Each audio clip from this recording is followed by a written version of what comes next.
Notícias do STJ. Os destaques do dia do Superior Tribunal de Justiça, quando e onde você quiser. Olá, esse é o boletim com alguns destaques do STJ. A sexta turma do Superior Tribunal de Justiça decidiu que o juízo não pode limitar previamente a atuação de advogados nomeados para prestar assistência jurídica em casos de violência doméstica e familiar contra a mulher. Segundo o colegiado, a efetiva proteção da vítima depende do exercício pleno das prerrogativas profissionais da advocacia. O caso analisado teve origem em Minas Gerais, onde uma advogada foi nomeada para acompanhar uma vítima em audiência sobre descumprimento de medida protetiva. O juízo, porém, estabeleceu que a profissional não teria capacidade postulatória, ficando impedida de apresentar petições e recorrer de decisões. A Ordem dos Advogados do Brasil contestou a limitação, argumentando que a restrição violava prerrogativas da advocacia e enfraquecia a proteção garantida às mulheres vítimas de violência doméstica. O Tribunal de Justiça de Minas Gerais indeferiu o pedido por entender que a assistência jurídica não confere poderes para uma atuação ampla com capacidade postulatória ilimitada. No STJ, o colegiado da sexta turma deu provimento ao recurso. O relator, ministro Sebastião Reis Júnior, destacou que os artigos 27 e 28 da Lei Maria da Penha asseguram assistência jurídica obrigatória às vítimas. Segundo ele, a atuação do advogado somente é efetiva quando há pleno exercício das prerrogativas previstas no Estatuto da OAB. O ministro afirmou que nenhuma autoridade pode limitar previamente os poderes do profissional nomeado para acompanhar a vítima. Sebastião Reis Júnior também comparou a assistência jurídica prevista na Lei Maria da Penha à assistência de acusação no processo penal. Embora sejam institutos diferentes, o ministro explicou que a assistência qualificada pode ser convertida em assistência de acusação, permitindo ampla atuação do advogado.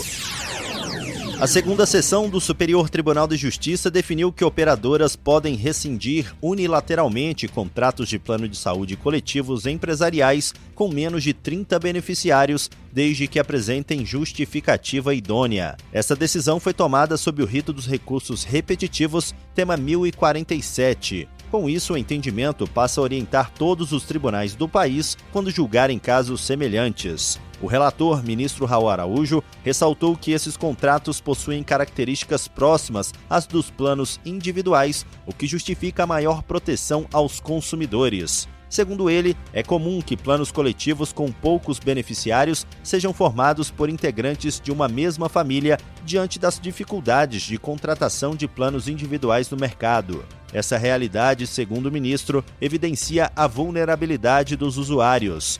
Apesar disso, Raul Araújo avaliou que não é possível impedir totalmente a rescisão unilateral, já que os contratos estão sujeitos a mudanças ao longo do tempo. A tese fixada estabelece que a operadora deve apresentar motivação adequada em respeito à boa-fé e à função social do contrato. O colegiado também manteve o entendimento de que não é permitida a rescisão durante internação ou tratamento essencial do beneficiário.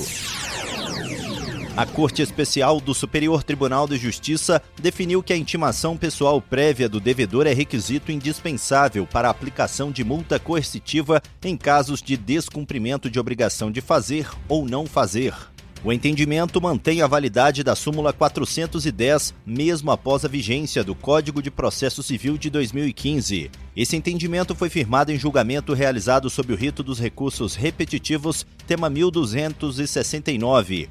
Isso significa que agora ele passa a orientar os demais tribunais do país quando julgarem casos semelhantes. Com a fixação da tese, processos que estavam suspensos à espera da decisão podem voltar a tramitar. O relator do caso, ministro Luiz Felipe Salomão, destacou que a definição é essencial para estabelecer o termo inicial da multa cominatória utilizada para pressionar o devedor a cumprir a decisão judicial.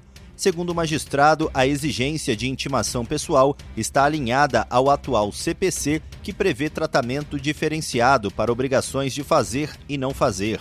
Ele ressaltou que o cumprimento dessas obrigações exige participação direta da parte, diferentemente de atos que podem ser realizados apenas por advogados. Salomão também apontou que a medida garante a função persuasiva da multa e evita penalidades automáticas, sem ciência efetiva do devedor.